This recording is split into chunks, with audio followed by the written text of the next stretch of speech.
Hello, Melissa Crook here from the Feel Podcast. We've got ways to engage here this week with our new episode and a returning friend living well with bipolar via her own expectations with Paris Scobie.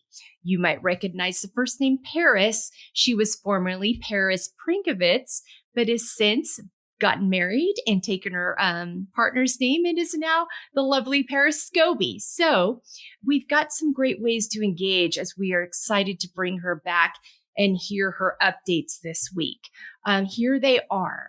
Think of ways you can incorporate more time for yourself throughout the day. If you would normally be scrolling on your phone while waiting in line or before bed, take the time to do something mindfully. You'll start to feel the difference between the days that your mind is constantly busy and the days you can take some extra time to be in the present moment. We hope that you find these helpful and supportive as you listen today to Living Well with Bipolar via her own expectations with our good friend, Paris Scobie. Thanks so much for being with us. So let's start with self-care, how you prioritize it, what you've learned about it as you've gone through this time. Yeah, I absolutely love that question because we are the foundation for everything. Ourself, how we show up for pouring into ourselves, overexerting ourselves, whatever that looks like. So for me, I've developed a self-care practice over the years. So I could tell you, I really got into this work 6 years ago. So I launched my podcast 4 years ago, but I spent those 2 years really delving in, committing to myself, noticing the patterns, the pains, the triggers, addressing those. And then, so timeline wise, and I'm 29 years old. So at 23 is when I really made that commitment of I'm done with the constant back and forth, the struggles, the blaming other people, feeling powerless, out of control. And I did not have a self-care practice at that time. So what I do today is I have a bunch of different journals. I always like to support either people I've had on the podcast that have businesses, their journals, and then I fill up all the pages that I end up just getting more and more. But what stays consistent for me are 10 things that I track every single day. And to summarize it more simply, I have what I call is the core four. So for me, that is silence, listening, writing, and reading. So, and there's no particular order. So giving yourself 10 minutes of silence, you could do a meditation, you can go outside, sit in the sun, go on a walk, just no phone, you sitting down. So I do that. And then I also listen to a podcast every single day. And then I write. So I have a journal, I brain dump, get out my thoughts, my worries, my fears, my excitements. And then I write out 5 things I'm grateful for. And then I also go through reading. So I read about 30 to 40 books a year. And I started that in 2020. So it's been ever since I launched my podcast is when I started doing that. And it was because a lot of the books I read, you might be thinking, how does she do like 30 to 40 books a year? Like, how is that? And I feel like it's become easier because of all the people that I know, right? Who are either guests in the podcast, they're friends of mine, they're connections that I met at events or different things like that, or places that I've spoken at. But it's really just being able to hold true to my self-care. So those 4 core things I found, they help me stay grounded. They help me stay in the present moment because I'm always in the future. What's next? Where am I going? Or I'm in the past. This happened. I could have done this better. I'm not good enough or whatever the situation may be. But these 4 things help me. I'm silent. I'm not on my phone. I'm writing everything out so I could see it. I'm listening to a podcast to help me develop whatever I'm trying to work on or learn more about. And I'm reading a book. So I really try to do those 4 things every single day. And if I don't get to them every single day, I don't beat myself up about it. I just track it and it's part of my routine. I love that. That's so good. I love those. Those are so mindful. Like the intent behind it, I think is so powerful. And because if you can go into these things, they can become checklist items if there's not intent behind them, but you have such clear intent with each of them. That's so good. confidently setting boundaries. You and I were talking about this before, and all the different like balls in the air. You referred to like buckets, having buckets of things of like, I've got this idea, I've got this possibility, I've got this thing that's kind of there, waiting or in the background or being softly promoted, but it's not on the forefront right now because that's not where my energy needs to go. That's not where I'm feeling pulled to. And I feel like that's something you've even learned even more since the last time we talked. And you're really having to take a look at it now because you're now speaking about this. You're not only talking about it on the podcast, you're having public speaking engagements. And that's a wonderful thing. And it's also, you have to calculate, I would think, the emotional labor that is when you're continually talking about these, you do live well, like you are the face of Live Well Bipolar. You do that, but it's not an easy road all the time. You have found you are thriving, but that is intentional. And you've created practices and spaces and surrounded yourself with people that have created that space and possibility to put you in the position you are now. So talk to me about your boundaries journey. You're still, you've been married a year now, but that's still in that newly married era. So making room and time for that space and that relationship as well as just other relationships that are important to you. So talk to me about your boundaries journey and what you've learned about that since we talked the last time. Yeah. So there are some new things. So since we last recorded this, I know we recorded, December of 2022, because I was listening to the episode and I said, I'm getting married in 3 months, and I got married in March. So March 4th of 2023. And we just celebrated our 1-year anniversary. And honestly, I feel like I can tell you when it comes to boundaries, we have boundaries in different areas. So boundaries with ourselves, boundaries with our friends, boundaries with our partner, boundaries with our all coworkers, whatever buckets you want to fall them into. But it all starts with the boundaries we set with ourselves. So if we're not able to be disciplined, because I always like to look at it is motivation is fleeting. Some days you're going to be super motivated. I'm going to make a bunch of content, or I have a blog or a YouTube channel or whatever your business or entrepreneur or whatever it is. Maybe you just talk about your kids. Like, I'm going to take my kids to the park. I'm going to get all my errands done. Whatever area you are in your life right now, you don't have to, be a certain way or whatever it is. But I think if you aren't able to have those boundaries to yourself, because I've heard people say this where they say, I don't have time to go to the gym, or I don't have time to read, or I don't have this. And it's always a lack of something. But what I found, I look at my life and I say, how often am I scrolling on my phone? I could spend 30 minutes up to like an hour. So you could have used that time to read or work on your business or whatever. So I really start with the boundaries with myself. And a big boundary that I set actually, so prior to it wasn't when we were recording, because that was almost over a year, almost like 2 years when this comes out. But I set a boundary with my relationship with alcohol. So, and my sobriety journey. So I'm very open with people too about why I'm doing this. So I say, look, I am not somebody who, thankfully, very lucky and fortunate to not have struggled so severely with alcohol to where it was alcoholism destroying my entire life. That was never the case, but I just didn't like myself around when I felt like I had every time I go out, I'm drinking, I'm partying. I did a lot of that for a very long time. I lived a lot of that lifestyle. And I just said, you know what? I'm tired of not feeling good. I'm tired of waking up and having migraines and headaches and feeling slow. And just the way I treat people, when if I drink too much, I'll be really negative, or I'll get into these thought spirals. So I said, you know what? It all actually started last year. So 2023, I wanted to get back into running. So I used to be a runner when I was younger in high school. I did cross country, I did track, I did basketball. I was very active in sports, but I had a group of friends and I was at lunch with them, and they brought up out of nowhere that they're running a 10K. And I said, a 10K. I was like, well, I was thinking maybe I could do a 5K. But they were like, we're doing it next month. And one of us is registered. And I was like, next month? And I was like, and then I feel like hearing that they were doing it and like one of them was committed, I'm like, you know what? I'm going to do it. I'm going to sign up. I'm going to pay the whatever, $60 or whatever, where you get the t-shirt and whatever comes with it. I said, I'm going to do this because, you know, I think part of it might've gone to charity too. I did two of them actually. So I signed up for this and I said, okay, now that I signed up, I'm committed. I paid, it's on the calendar. I need to like just train. So I actually realized how much I enjoyed running because I used to run when I was younger. It was actually to run away from the experiences with the sexual abuse, going through that assault.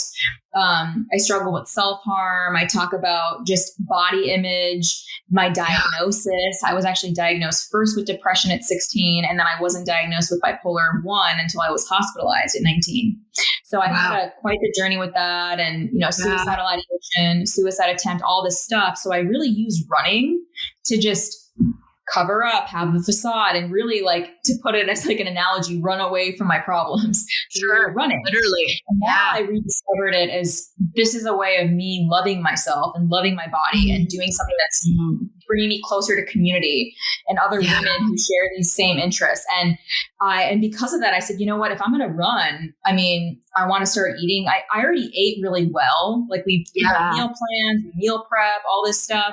But I said, I want to, like, I've never done this. I'm like, I'm just going to stop drinking and I've done like a month, no drinking or whatever. But I was like, I'm going to not drink September, October. And then I remember it was Thanksgiving. I had one glass of wine and I was like, I beat myself up. I was so hard on myself because I realized I didn't set a boundary. I just said, I'm going to stop with no like end in sight. And it wasn't like, I'm never going to drink again in my entire life. I didn't set clear boundaries. I just said, I'm not. And then when I had a glass of wine on Thanksgiving, my husband was like, I don't know why you're being like this. You're acting like and he was like, look, like, you know, you're doing this for your health and for these reasons. And I feel like you're being and I'm like, and I was like, I just feel like I'm such a fraud. Like I'm telling people that I'm sober and all this stuff. And he's like, you can still live a sober lifestyle and like, to talk about what that means to you. And I think that's where I got caught up in it, is when we don't set boundaries for ourselves and maybe we set a goal or we say we're going to do something, or people who, you know, when New Year's comes around, I have a New Year's resolution. I'm going to go get a gym membership and I'm going to go work out a lot. Then you trickle down and you're not working out as much. You see it as a failure and I suck and I'm not good enough. That's how I saw it, because what I could have done is set a clear boundary and say, look, I'm not going to drink for X amount of time. And I can have a glass of wine. We go on trips. And I think that's the way I view it now is I go to a lot of events, and I went to like a birthday recently, another event. I just drank like, I don't know, like water or some kind of non-alcoholic drink, but I never judge anyone if they're having a drink, if they're not having a drink. And I also am confident in who I am and solid in who I am as a person now, that I don't feel like I need to explain myself. Because I've had people where I go places and they're like, oh, I know you don't drink. And I would have to be like, well, no. I do drink. I just don't want to drink today. And I would feel like I have to explain it. And I'm training for these runs. And it's like, to keep it easier, I'll just say, I just don't drink. Or, you know, I don't know. And I think a lot of it is, especially people who struggled with addiction, like really like on a severe level. And I understand it from the mental health standpoint, because I've struggled severely with my health and getting the diagnosis of bipolar. But I mean, especially with setting that boundary. So I set that boundary with my relationship with alcohol. So I no longer have any resentment or I feel weird about it. Like if I go somewhere and I mean, I don't know the next point I'll have a drink. I mean, I don't know. I mean, and I'm not going to beat myself up if it's today or tomorrow. I'm not going to say, wow, what a failure. I'm trying to be. It's like, I do live a sober lifestyle, and that's what I define it as. And I'm very honest about it. I'm not out there like, I don't drink, I'm never going to drink again. And then you see me having a drink and it's like, I'm having to explain it. I'm very honest about it. And I'm honest because I just feel better. I don't like when I get in this mindset and I just feel better. And I think another thing is just my health. I've invested a lot more in my health with my workouts and then also I went through a struggle actually at the beginning of this year. I had a lot of like gut health issues. I've gone through like multiple doctors. I got a colonoscopy, endoscopy. And it's like, I was so scared of that because I'm like, people usually do that when they're like 50, 60, 70. And I'm like 28 getting this exam or whatever. But I feel like it was frustrating because my stomach lining was inflamed, but no one could tell me why. And then I found on TikTok people talking about SIBO, and it's small intestinal bacterial overgrowth. That's your small intestine that's impacting because I was having just a lot of like bloating. Everything I would eat would bother me, and I would start crying because I couldn't eat. And I lost 20 pounds. And you didn't have 20 pounds to lose. And I wasn't even, and I didn't like that either, because I remember people were like, you look so good. Did you lose weight? And it's like, I'm not trying to lose weight. And I feel like I really love my body. But at the beginning of the year, I went through like a phase where I'm like, I don't like how I look anymore. Cause I remember I came back from our honeymoon. We went May 20th through like June 20th or something of 2023. And that for me was, the most I've ever weighed or whatever in my life. And like, I'm not like a numbers on the scale kind of person, but like just how I felt, like I noticed it in my body.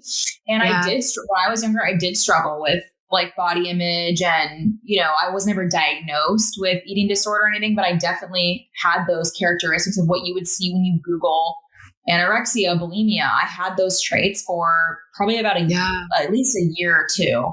And then I did go back into that, but I noticed it coming up again, because I would like, I wouldn't want to, when I would go to the gym, I'd always wear like a certain outfit, and then I would start wearing baggy clothes and like covering my body and like not feeling happy. And then it was like weird, because then it's like, oh, well, now you have this stomach problem and you're losing weight. Isn't that what you wanted? Like you wanted to lose weight, but now it's like you're actually in pain. So I feel like I've gone to a place with my health where I'm back into my routine. I don't have any of the stuff that I did. I was able to resolve the issues. I was able to finally figure out how to treat it. And, I'm back to my, whether it's going on a hike, walk, like whatever kind of workout I want to do, lifting, and just really loving where I'm at, and being, because it's like, it's one thing, I think, for people to say it to you, like, you look great, and I get that people say that all the time, and I know, but I need to believe it. And just like, we need to believe it. Yeah. Right. It doesn't matter how many people are saying it. If we don't believe that about ourselves, it's not going to sit in. I thank you for sharing all that. And I'm glad you brought, not that I'm glad, but I knew about the stomach issue that you dealt with. And I was like, I had to struggle with acid reflux. Think about that, because I felt for you, because I went through the same thing when I was trying to figure mine out. So I'm glad you got a resolution, but that really connects well with that taking care of our emotional health, mental health, physical health piece. You know this journey very, very, very well.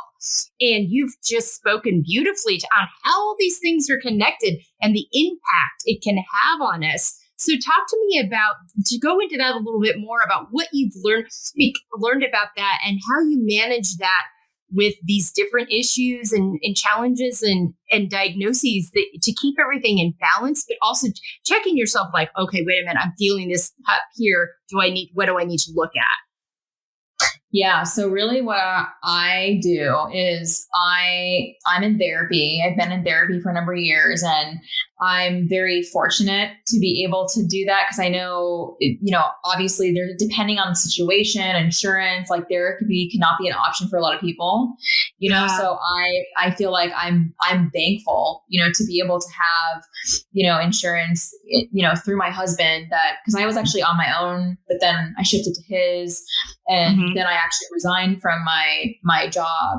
actually on the 10th of May, and we are now on the 23rd of May. So I can share that story later, but therapy is a big part of it. And then also talking to Dan, my husband. I talk to my dad or my mom, my sisters, close friends of mine, getting it out of my head. So just writing it down so I can catch myself in the thought. So if I'm having a thought, whether it's related to like my physical body, or how I feel like I talk to someone, or how I feel like people perceive me, or my business, or whatever it is, right?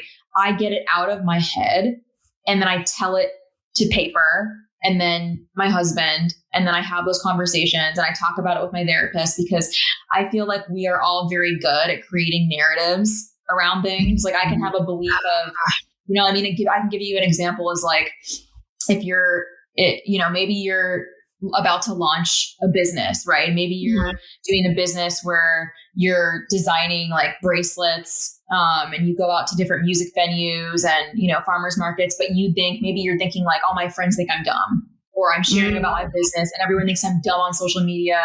I'm so annoying. All I talk about is my business. Like no one's going to want to like be my friend. But when that can be the case, like you're saying that, so it's already going to be true. And there's a saying, right? No matter you tell yourself it is or it isn't, it's already the fact, right? Because you're doing that. You manifested it as the truth. Yeah.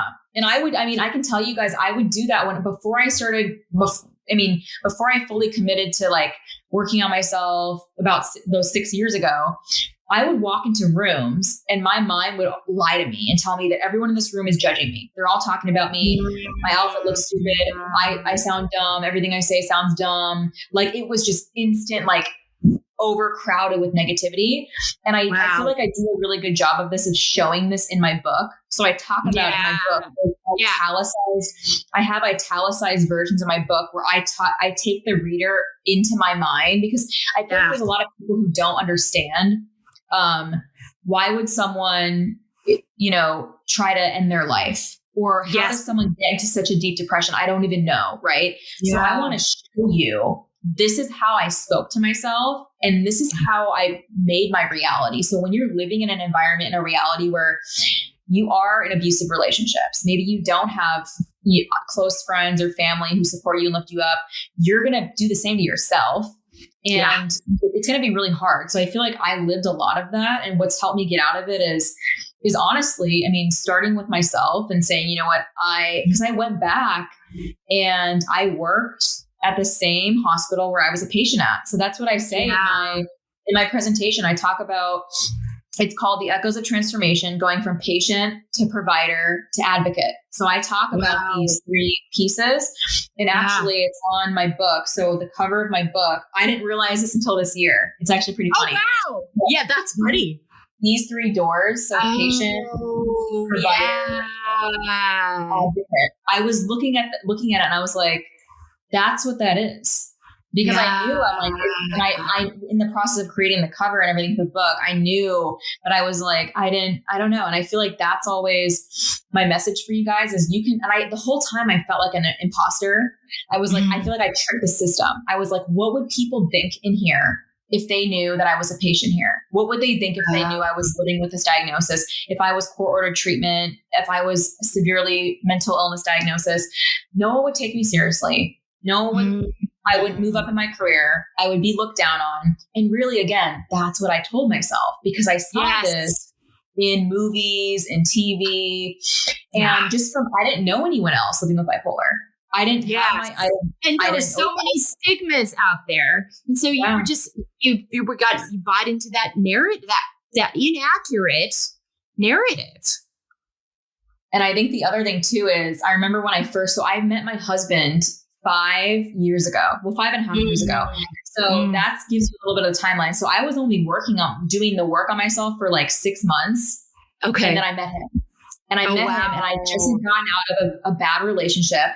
And I remember I'm like, I want to be single. I need to I've never actually been single long term without dating or going out with people or partying or sleeping with people. I was like, and really another thing that I want to touch on too is also from a sexual standpoint, I didn't realize this, but people you're sleeping with, you're feeling their energy and you're getting their energy and you're getting yours. So when I went through the sexual assault that I did, my way of coping with that was, if I go out and I sleep with X amount of people or whatever, I'll forget. And what happened to me wasn't really real. Wow. And I told myself that. I'm like, maybe it wasn't. And I would always downplay it. I would try to make it, I could have been murdered. I would always have these what if scenarios. Yeah. To minimize your trauma, to minimize what happened to you. Yeah. Mm-hmm. So that's what I did. And I would go out and I would meet again. I felt like because of that, I attracted men women to me who were you're clearly in a vulnerable state. And I really thought that these people loved me and valued me. And really it was, you're going out and you're partying and you're drinking and you're sleeping around and you're getting people for me to sleep with.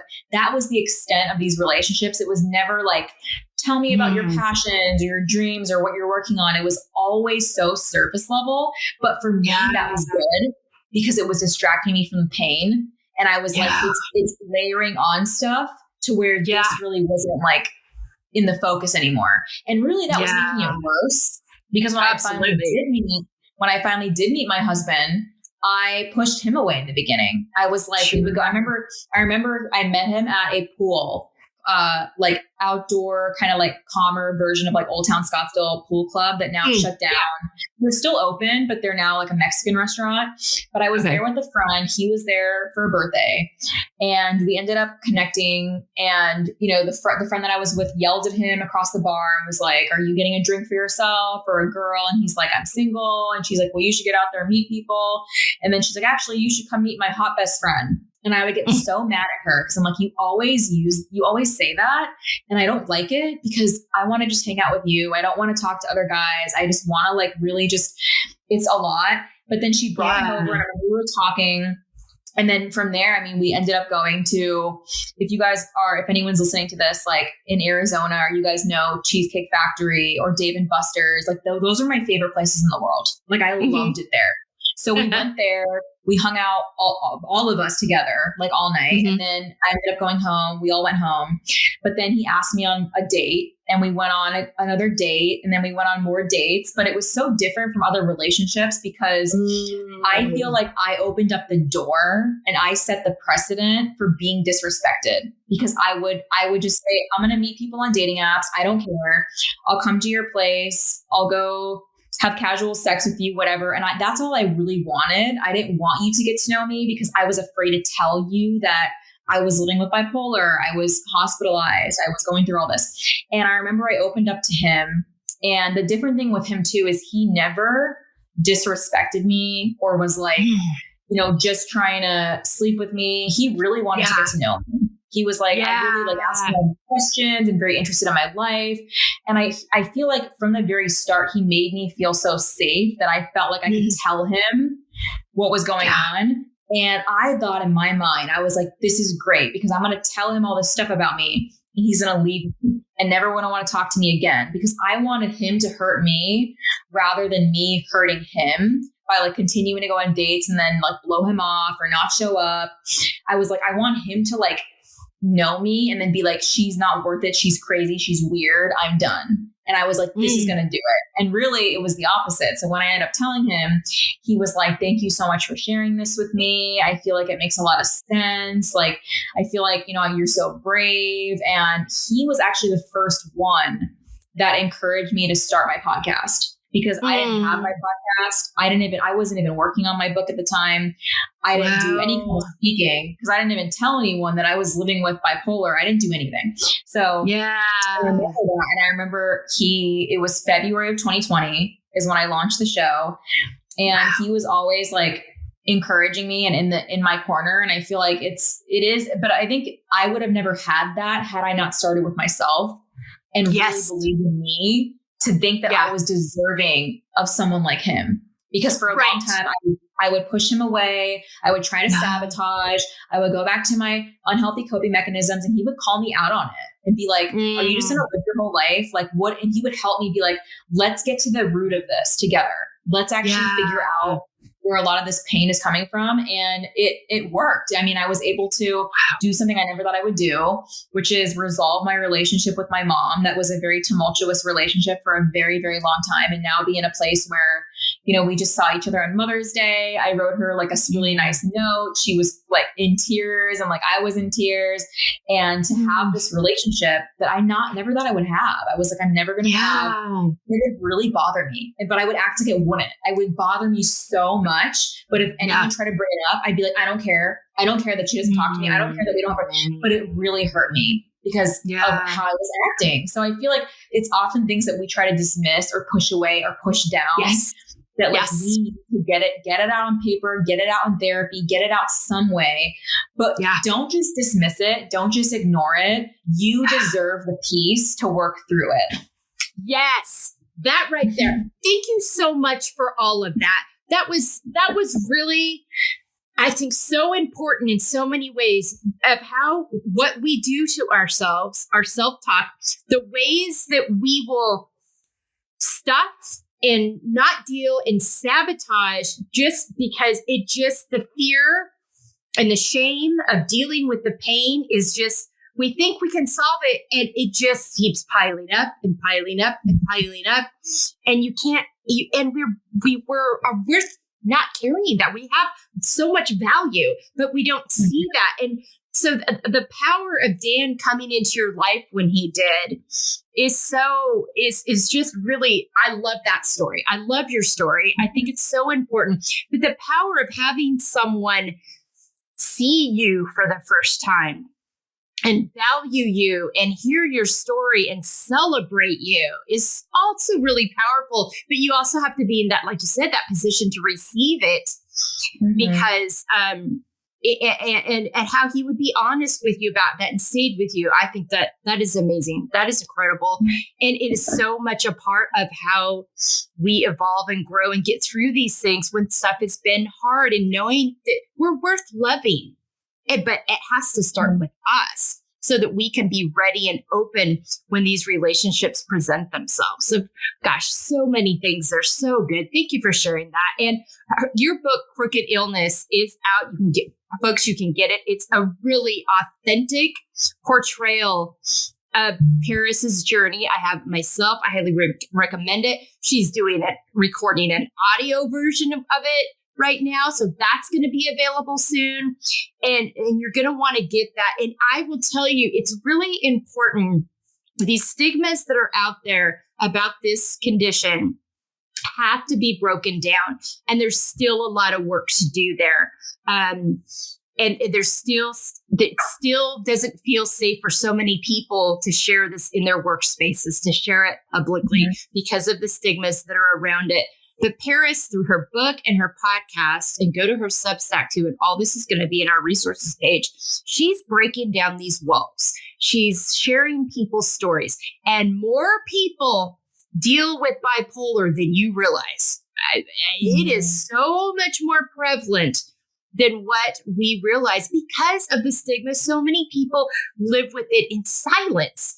And you are opening doors and creating safe spaces and communities by sharing these things. So powerful. And I can't tell you how much I appreciate you and celebrate you for that, because this is how we change narratives. And now with the public speaking and working with organizations like NAMI, who are out there having conversations and necessary discussions, because let me tell you, folks, there are wildly successful and happy, content people out there that you would never guess are living with this diagnosis that absolutely are. So we need to be very careful about our opinions and our stigmas and our stereotypes that we assign and the language we use about it. When we're just, when we're talking about ourselves, oh, she's so bipolar. Do you even know what that means? And have you thought about what if that is something she's dealing with or he's dealing with? Or what if you're in a room with someone who is? You've just sent the message that you are not a safe space for them because of the cavalier attitude. And so many of us are guilty of this in so many ways, those little microaggressions. So, so thank you for your, and Dan is right. You are brave, and it is courageous to do this. And so thank you so much for that. You are doing this by having these conversations and creating these platforms, is supporting ourselves and other women and living unapologetically. For so many times, you believed a lie about yourself, and you surrounded yourself with people that bought into that too, that lived according to that. And you came to a point at some point like, no. I am worth more, and I deserve to have more. But you are an unapologetic supporter of other women. You're the first one to support people's books, people's journals. You're on my lunch team. You share unapologetically all the time. Part of reading those 30 and 40 and 50 books she reads a year is her supporting other women on their journeys and doing this. So this is so much a part of who you are and what you do. When did you realize that that was just something that you really wanted to live out fully? Yeah, so I love this question because I feel like I realized it when I was faced with the imposter syndrome when I was working where I was a patient, because I said, I'm going to just keep showing up and I'm never going to be able to get over this unless I just tell my story. And I remember it was during the pandemic and I actually went back to school and got my MBA in healthcare administration, and went through a lot of new beginnings with that. But I said, I want to start with myself. I'm so afraid. I don't know what I'm doing. And I can tell you guys, I really did not know what I was doing because I was in my parents' backyard and I had my phone in my hand and I found this app called Anchor, which is now Spotify for podcasters, but I downloaded it. I didn't know what it was. And I was like, oh, I can make a podcast. And so I just hit record and I was walking, you can hear rocks crunching. I was talking into the phone and I was like, oh shit, I need to name this. If I'm going to publish this, it has to be a podcast. I was like, what am I going to name this?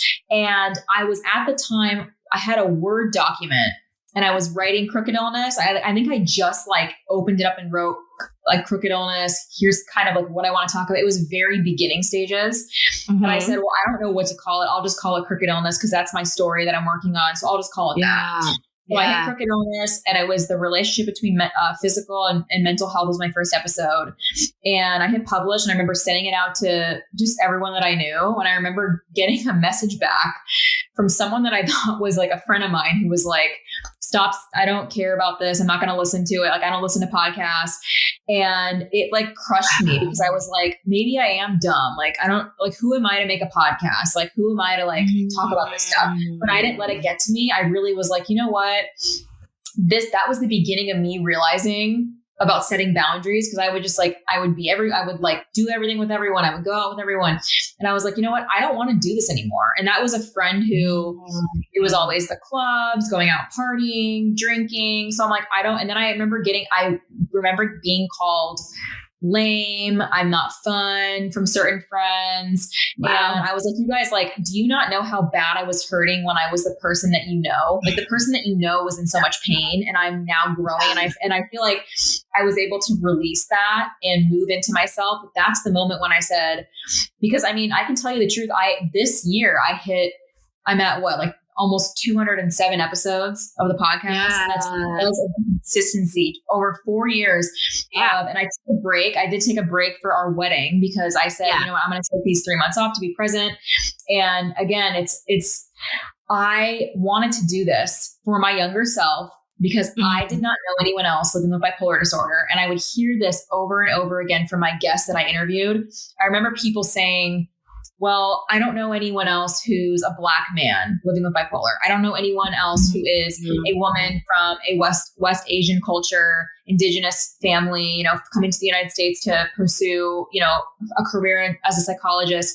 People from all over, all different ages, ethnicities, cultures, backgrounds. And like you said, it doesn't discriminate. So I said, I wanted to show those voices, to show those people who are, and they find me and they send me a message and they said, they're like, I just looked up bipolar on podcast. I found either my Instagram page or my podcast. And I even had, I didn't expect this, but there was a person who walked up to my husband when he was working and he was in his office. He works in finance for a company and doing trust advisors for stuff. And someone walked over to him and said, I heard the interview that you did with your wife because I had Dan on the podcast because I got a lot of requests about your story, answer these questions. So he said to him, he was like, actually, my wife is continuing to listen to her podcast because we think our daughter might be going through bipolar disorder. We're not sure. There's a lot of similarities to her story. And then I went and gave a talk recently and there was a man who came up to me in tears and he got my book and he has a daughter who's in the hospital right now. And there was another woman who came up in tears thanking me for my story because her sister lives with bipolar who's 40 something years old. But that's the thing is I do it because I think about what did I need when I was in the hospital that I didn't have? What did I would have, this resource would have saved me because I could have seen people, all backgrounds, all makeup saying, I live with bipolar disorder and here's what helped me overcome it. Because that's really what I wanted to give the gift of is so much of us who live with this condition are crippled by 3 things. It's shame, fear, and isolation. Yes. And it feed each other. They feed off each other and they make each other bigger to continue to keep the roots of stigma flourishing. And how do we eradicate that? How do we eliminate that? We need to know where the roots are. Is it your mom told you that you're crazy because you have the diagnosis? What is it? What are all of the moments you've experienced discrimination and stigmatizing behaviors? But also, how do we do it to ourselves? Because I would do it to me. I'd say, I don't deserve this job or this promotion. What if people know? And I remember I even felt that way when I went and I worked in a sales jobs for tech companies. And I did very well in that. I hit my goal of, I want to make 6 figures. And I always had this because I remember hearing someone say that people living with mental illness or bipolar can't be successful in a career. I was driven by the wrong things, but it got me to what I wanted, but I wasn't happy. Because I was like, well, now what? It's not enough. I want to do more. I want to be and it was like, you know what? Now I'm doing purpose-driven work. I handed in my resignation. I could have stayed where I was. I was actually looking for people to tell me not to do it. And I didn't find any. Like all my mentors, all my friends, like my therapist, like I was talking to everyone. They're like, this is a great idea. You're on the right path. You work so hard. Look at what you're doing. Like all these things. But I was like, I want someone to tell me to stay here. And it was like, why? And I think part of it was it was a big life transition to go from, walking away from this. And now I'm fully into my business, mental health speaker, still continuing the podcast, still continuing to do conversations around my book. But really this work is purpose driven, and it's not driven by me trying to show that I'm good enough because I live with bipolar and I can be successful in a career. Like I can go back anytime and get a job. And I had a friend tell me this. She said, we can always reinvent ourselves. Cause I was like, I remember she's like, look, I'm 62 years old. And I'll tell you, I've had multiple careers. I opened like a jewelry business, a nonprofit, this over here. I was an elementary school teacher. And I was like listening to this and I was so amazed. Yeah. Because I realized that so much of my life is just getting started. I don't have kids yet, and I want to be a mom. I don't, that's the thing is like, I'll have kids that have kids. I'll be a grandma one day. Like there's so many limited possibilities that I haven't even like cracked the surface of. And that's what's so beautiful is all it takes is you being able to cultivate that belief in yourself by getting clear on where those limiting beliefs are coming from. Because we need to be able to see it and to know the source to like work on eliminating it, but then also work on managing it because it's going to resurface. Imposter syndrome is never going to go away. Like I can tell you guys, like, I mean, I go speak on stages. I'm speaking on a stage in front of like 1,400 people, and it's like, my last speaking engagement, I felt so at peace and calm, and I'm sure I love what I do, but I mean, there's still going to be moments where I might be like, oh, who am I to be in front of these audiences, or who am I to do this? But really, I mean, that's normal. And I feel like, when you're doing work that's helping people and putting people in a better position, you can sometimes doubt your craft because you're so close to it and you can be so close in the details, but it's honest. Like, I don't want to come out here and act like, oh, I've mastered everything. I'm this, speaker. I do all these things. I'm an author, podcaster. I'm the best thing ever. But no, it's like, I still have these days where I doubt myself. I don't feel worthy. I don't feel like I'm enough. But what do I do? I get it out of my head. I talk about it. I do the work on it, and I show up and I share that with my community. I show up and I share that. So that's so authentic. I love that piece. And it really ties into that why and that values piece that, you were able to, in this transition, you went back to your why and your values. Were like, listen, the why behind proving all these people wrong is not where I want to live out of. Great. I did it. That's awesome. Also, I want to live authentic to myself. And you've followed that. You've listened to that. But I love how you talk about that imposter syndrome is going to come up, how you were looking for people to tell you, no, you shouldn't do this, and being aware of that and just calling it what it is, recognizing the triggers, because now you've got tools to deal with it, to recognize it, to acknowledge it, and just own it. And it's that authenticity of how you do this that people connect with so well. But you understood wait a minute. I am misaligned here. This doesn't feel like, this is great and I have these successes, but I don't feel whole because I got away. I was letting somebody else define that why. And I was letting somebody else determine those values rather than myself. And when you got back to yourself, you're on the path of where you should be. And you can feel that. Yeah. And I think that was the biggest thing is there's so many transitions we have in life, right? It could be maybe you're moving into a new career. You're stepping away from a career and into your business full time. You're getting married. You're moving into a home. You're moving to a different part of the world or country. There's so like you're becoming a mom, a parent. There's so many new beginnings and new transitions. But I think the thing is to remember is you're never going to be fully like, you're never going to feel like I'm 100% fully ready and fully prepared. And I mean, I can say this because I'm not a mother yet. Like, I mean, I talk to a lot of people who have children and I ask them questions, and I used to have worries and fears of having kids because I was like, well, what if my children struggle? And I remember now I feel like who better to help them than me? Absolutely. I can be that voice. And I feel like, you know, I'm not going to know everything, right? There's things that, I mean, there's so many things with pregnancy or whatever. I'm going to deal with it when I get there, but I can prepare as I like figure that out, you know? And I know that's not something, I mean, for us to even start a family is like at least like a year or two out, right? It's not, I mean, people always ask, and I get this question like, oh, are you going to have kids? Are you trying to, like, when are you going to have kids or have a family? And I think honestly, another thing too is like, just to be cognizant of what you're asking people, because I think that can be a rude question because you don't know if someone, if they can't have kids or they have tried to have kids, they might have had a miscarriage, lost their baby, or, you know, gone through IVF, it's not working, like stillborn, whatever the situation is. And you are asking that question, you don't know their situation. So I don't ask anyone anything. I don't even ask people, are you guys going to get married? Are you going to, because what if that's a sensitive topic? Like someone, like one person in a relationship wants to get engaged, the other person. So I never like to do that. I like people to tell me.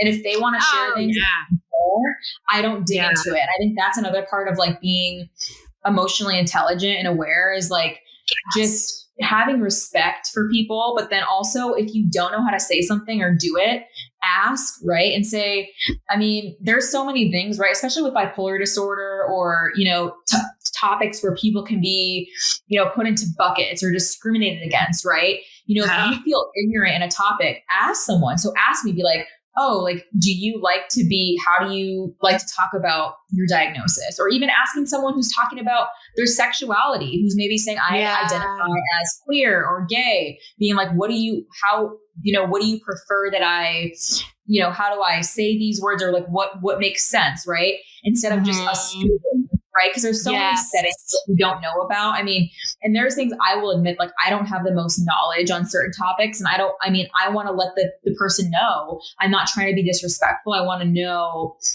how you would want me to communicate this. So doing it in a respectful way rather than just completely avoiding it. I've had people completely avoid it altogether because they don't know how to address mental illness, but it's like, ask me, right? I'm like totally more than one, but I think a lot of it is our inner voices thinking like, if I ask Paris this, she'll think I'm stupid or whatever. Right. And we often are, to be honest, like we're really the biggest things getting in our way.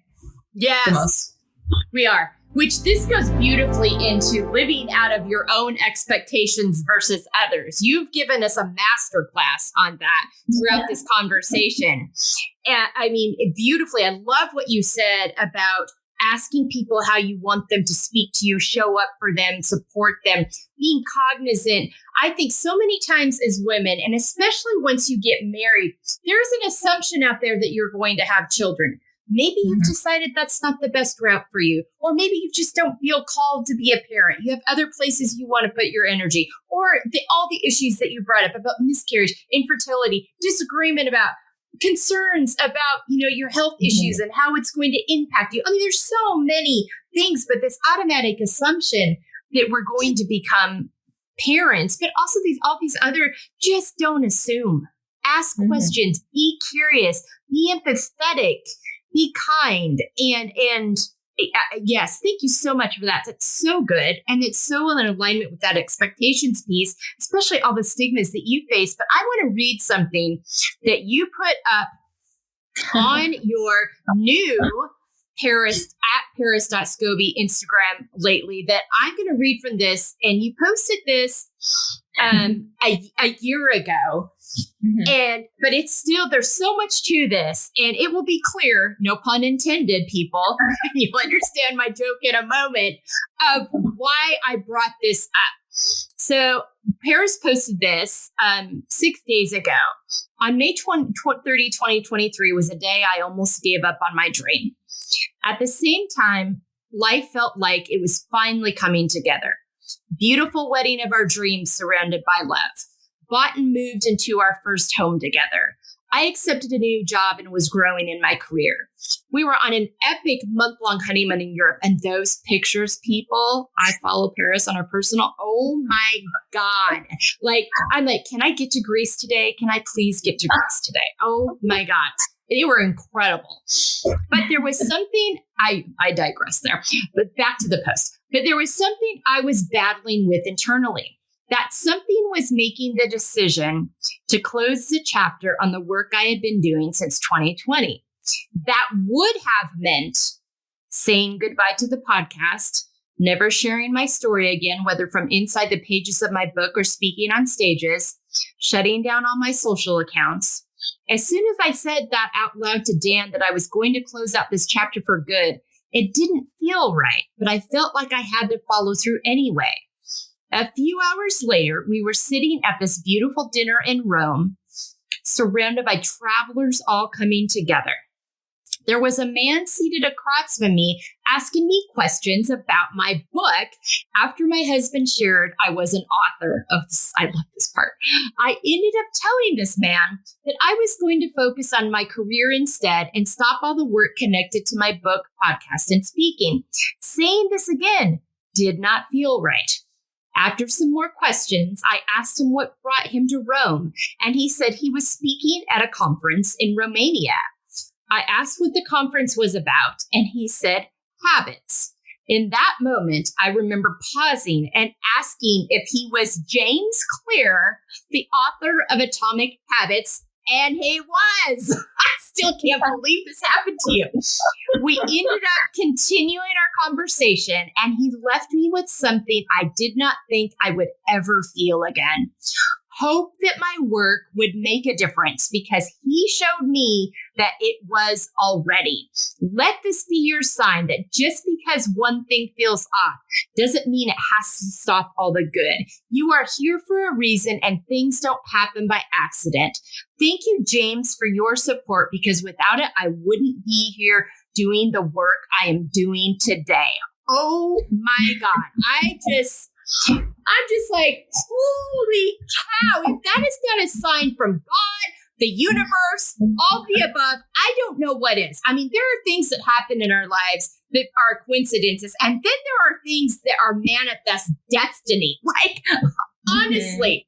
So that says so much about your journey of the since we last met and now where you are, where you did go on to do that job. You were very successful at it, but then you understood when it was time to step away and step into what I think is just your absolute calling. I'm so full of love and joy to see you in this place, but and how you are living out of your own expectations and you're doing it unapologetically and you're doing it. And the people we surround ourselves with matter. A partner that's fully on board, that loves you for all of your layers, parts of you, all the things. And other people as well that see you, that see this ability in you. Those things matter. And we are also worthy of those things. So those moments happen in time. So just talk to me more. Obviously, I'm excited about it. It still blows my mind about the impact that had on that, just this journey you're on of you clearly living out of your own expectations versus others' expectations. Yeah, I mean, that was a moment. And I just remember because I literally said, I was like, I'm done. Like, I'm going to make a post after we leave this dinner and tell everyone, but it just didn't feel right. But I just felt like I remember it reminded me of how I felt when I was suicidal, when I had just these thoughts and then the suicide attempt and thinking that all these things this is the only thing this is what I need to do. I don't fully feel like it, but I feel like it's going to help people because I'm too much of a burden and these different things. And I feel like I kind of let this thing consume me, where I felt like I was in this program I did for my podcast, and I ended up, feel like a lot of it was like getting into coaching, and I did that, but I didn't feel like it resonated or like it was fully in alignment. And I feel like it just made me not like anything. And I was like, you know what? I'm just not going to do, it felt like so sad, but I feel like that conversation and it was so funny because like talking to him about this, and I feel like I just in that moment, like completely called it out. And I was like, you wrote Atomic Habits. Like, this is like, why are you trying to be like, like you're here for a conference in Romania? And I was like, and I don't know why, because I just said that. And then his friend was laughing and he was like, yeah, like she just called you out. And he ended up telling me, he was just like, look, he's like, I had my blog for 5 years before, I even got a book deal and then all this stuff. And he, my husband's like, you've been doing this for 3. And, whatever. But it's like, I feel like we always compare ourselves or have timelines, but I feel like he really couldn't see the impact that I was having because he was so interested. Like, he was like, so many questions, like, and it's like for someone like that to be, to be interested in you, like you would often think like, oh, someone who has touched like millions of lives, like why would they care about my story, right? And I think it just goes to show that all of us actually have something inside of us that can change other people's lives and change ours in the process of us sharing it. Yeah. And that's really what I realized. I was like, wow, like I can just put the coaching on pause for now and continue doing what I love, which is the conversations, the podcast, doing events for the book. And I was like getting into speaking at that time, but it's okay to separate things and to say no to certain parts that you feel like you're being forced into. And that's what I learned and took away from it.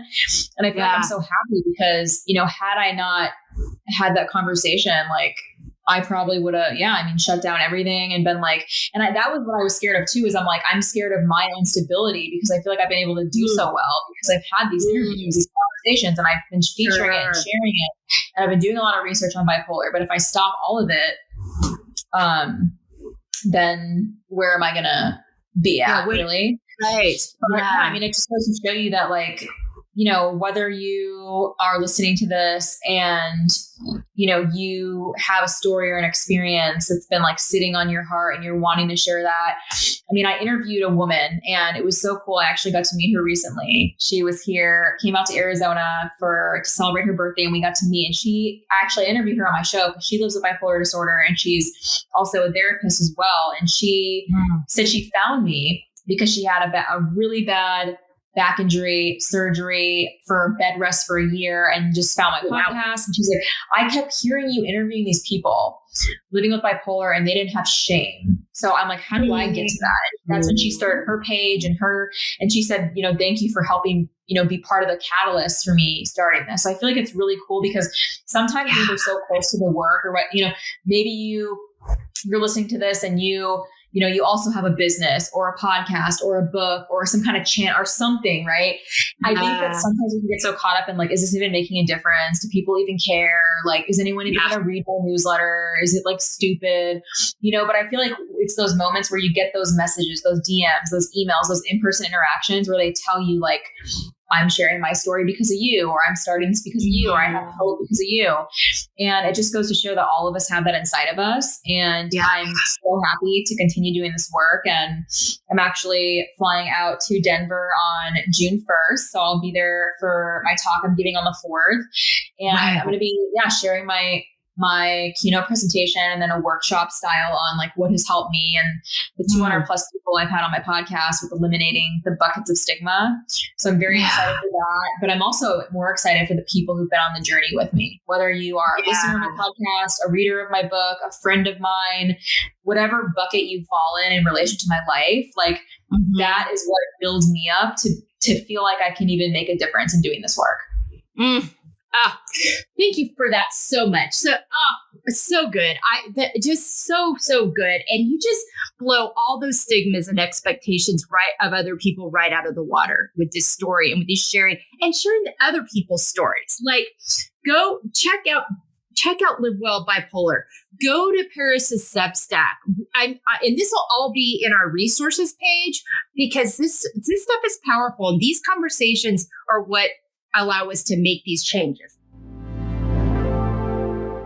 you've done a beautiful job of accepting the layered aspects of yourself. You've explained that really well throughout this, which is our next talking point. But talk to me about, in that accepting the layered aspects of yourselves, also, you live out feel so beautifully, finding empowerment, embracing layers. Talk to me about the impact that has had on your relationship with yourself, as well as your relationship with others. And we've really heard that, like, you were able to move into a space where you have someone, a partner like Dan, versus where you were 7, 8 years ago, with relationships where they just really did not care about your pain or your hurt. You've surrounded yourself with people that value you, that are inviting you to speak. So talk to me just about this evolution that I have watched unfold with you.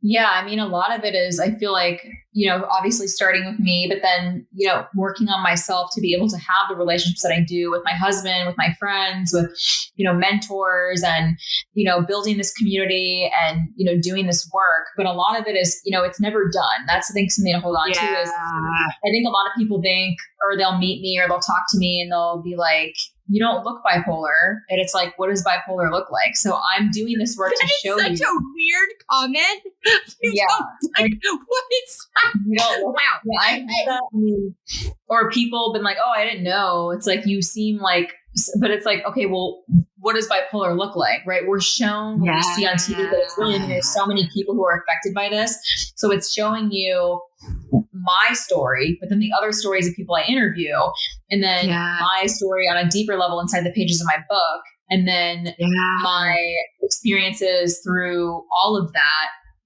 being able to present that on stage.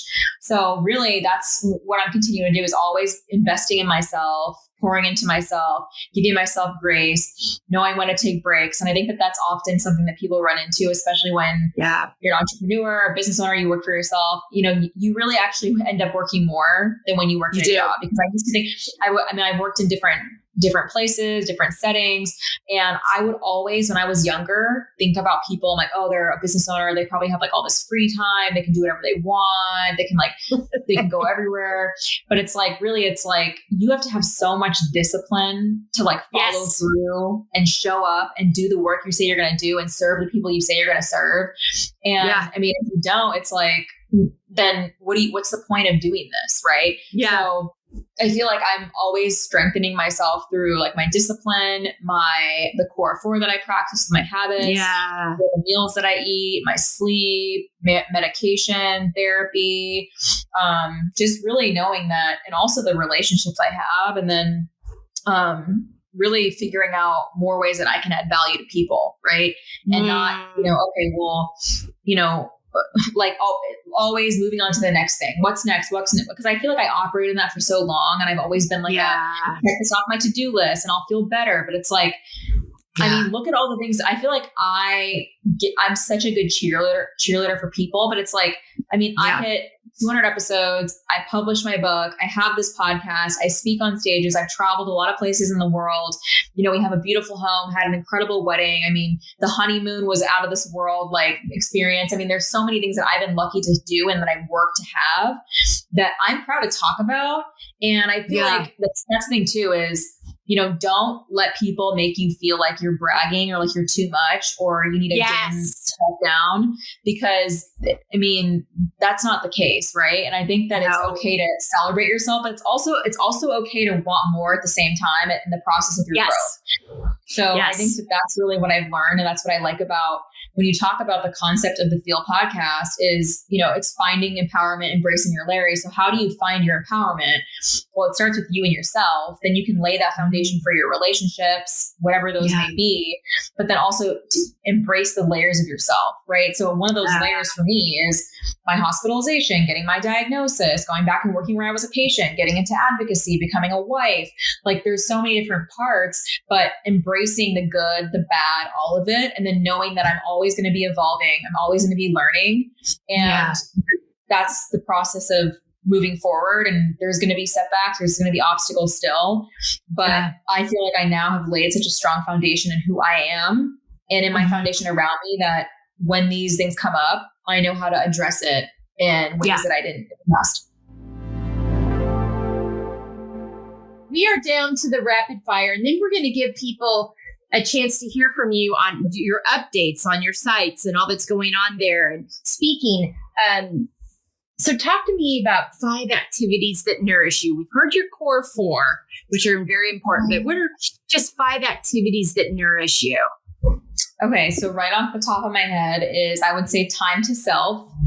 So like, going on walks, whether it's like doing something like that, making the time to just be with myself, take myself on a date, time with my husband. So pouring into that relationship, whether it's, we'll do like book dates, we'll go to like bookstores and like look at books. We'll go on we'll do all kinds of fun little things. So time with myself, time with my relationship, time with my other relationships, family, friends, those core people in my life. So making the time to connect, check on them, pour into them, and really be of service to these relationships that have actually helped me in my life. So it's funny that I end up, like, one of my traits was community builder, and 3 of my 5 is me and my husband and those people. And then I would say the other things I would say is moving my body. So whether it's a walk, working out, a class, a hike, yoga, swimming, whatever it is, just doing something is something that really helps me a lot. And then I would say the last one is conversations like this. So, whether I'm a guest on a podcast, whether I'm hosting my podcast, whether I'm speaking on stage, being able to have this back and forth dialogue and interact with a host, audiences, and really feed that value that I've been able to learn from situations, but then also like get it back from the host and the audience. So I would say those are my 5 activities. Okay. Love that. All right. And 5 words on how you want to feel the next 6 months. So I would say my 5 for how I want to feel the next 6 months would be settled, peaceful, appreciative, proud, and I would say, what would be the last one? I would say patient, because I'm not always the most patient, but I've worked on that a lot. Yeah, and you and I were talking about the patience it takes in this work that we're doing, each of us in our and letting it evolve naturally, and trusting the process and not trying to manipulate or control things before it's time. And that can be a tricky one. So thank you for that. Before I let you share, I just want to say it's such an honor to watch you grow into this and continue to evolve into yourself. Paris is one of those people that if you walk down the street and see her, she is just a beautiful woman. Like, you will she is like, stop and turn your head. Wow, she's beautiful. What I've seen in you over the last 1.5 to 2 years is that beauty from the inside is really coming to surface now. The energy that comes off of you within that already amazing physical, the way you physically present, that inner energy, that inner beauty, that inner confidence that continues to grow and sprout, and that authenticity, it's really just a wonderful thing to watch. And I'm so happy that I've had one of the front row seats to see that continue to evolve and grow. So be proud and good on you for that, and stand up with all of that, because the way you carry yourself, the way you're honest and authentic, it is changing lives. It matters. Mm-hmm. It matters. And what you're doing matters. And I'm just so honored to know you. Oh, well, thank you so much just for having me in this conversation. It means the world to me, and this work means the world to me, and being able to remind people of the value, right? The value your life holds because of your lived experience. And oftentimes we think it actually doesn't have value because of our lived experience, the shame, the fear, the isolation tied to that that's making us think that. But really, you've always had value. You've always had worth. You've always been enough. But sometimes we can let the pain from our lived experience cloud that. And that's really what I do, is showing people how to separate and actually see that you've always had this all along. So these conversations really just make my day. And I can't wait to continue to have more of them. And we'll do like another episode in 2 more years, two years later. I can't wait to see where you are. That's going to be amazing. I love that. All right. I'm putting that in my calendar right now. All right. Share with people. You've made some adjustments in your socials and how people follow you. So explain what's happening over the last few weeks that you've unfolded this. Yeah. So the number one place to find me is, if you guys are on Instagram, it's at Paris.Scobie is my account. You'll see it'll pop up. It's me in a red with me holding my book. And I still have my Live Well Bipolar page as well. So that one's not going anywhere. You can connect with me on there as well. And then my website is ParisScobie.com. So the website has everything as far as my book, as far as speaking engagements, as far as booking me to speak, as far as the podcast. Really, it's all of me and more on my story and my work. But yeah, the number one place to connect. And I really made that new account, the Paris.Scobie account, to really show people this more on my next chapter, right? You know, transitioning out of my work fully into this business, mental health speaker, and take you on the journey with me. So like, I have stories where like I ask you guys to vote, like, help me pick my outfit. Like, what do you think of this? Or, you know, I'm in the process of, you know, I'm interviewing videographers right now. I'm about to hire someone to capture my talk. Like, I want to really take you on the journey. Like, I'm showing, you know, like, I'm recording my audiobook. I started doing that today. I'm showing you kind of behind the scenes. So I'm really wanting to show more of me and like me as a brand, and like, you know, why am I a mental health speaker? Like, what is more of my story? Why did I get into this work?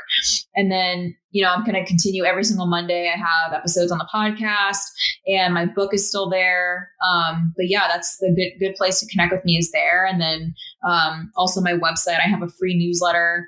I also made a free wellness workbook for those living with bipolar, just wanting to manage their, you know, lay out their triggers, symptoms, celebrating wins, to kind of have a lowdown on how to manage like collectively. But yeah, I mean, so basically the two places you can go is my website, ParisScobie.com. And then if you follow me, Paris.Scobie, in my bio, I also linked my Live Well Bipolar page. So that one's on there too. Oh, great. Okay. And how about your Substack? Can they connect to your Substack on your website too? Yes. So my Substack it's actually in my bio of my Live Well Bipolar page. So it's just the substack.com /at Live Well Bipolar. And then people can subscribe on there. Okay. Awesome. All right. So good. All that'll be on our resources page. Don't worry, people. Go to embracinglayers.com, go to the resources page. Paris has got 2 episodes on there now. So look under Paris Scobie. Her maiden name is the first episode, but listen to both episodes because you're going to see the history. You're going to see the growth, but there's so much really important stuff she says in the first episode too, about what she learned about relationships and where she was in her journey at that point. But all of this, thank you so much for taking time to be with me today. It's always good having you. I love always talking with you and catching up with you. And audience, think about people you know in your life that may be living with this, or even that you may not even know about. And if you're living with bipolar yourself, this is a resource for you. This is a community for you. These are voices that understand your journey. You are not alone in this. And if you're a parent or a friend needing resources, Paris has those for you too. But let's change the stigma. Let's change the expectation around it. Let's create safe spaces and continue to evolve and grow in this area. And Paris is doing that, and her brave guests that she has. So we're so appreciative of her, but I hope that you'll take some time this week to take a look at those resources and educate yourself and think about the words you use and how you use them when we're talking about our mental health and wellness. But we're so appreciative of Paris's time today. And we hope that you all be well and have a great week.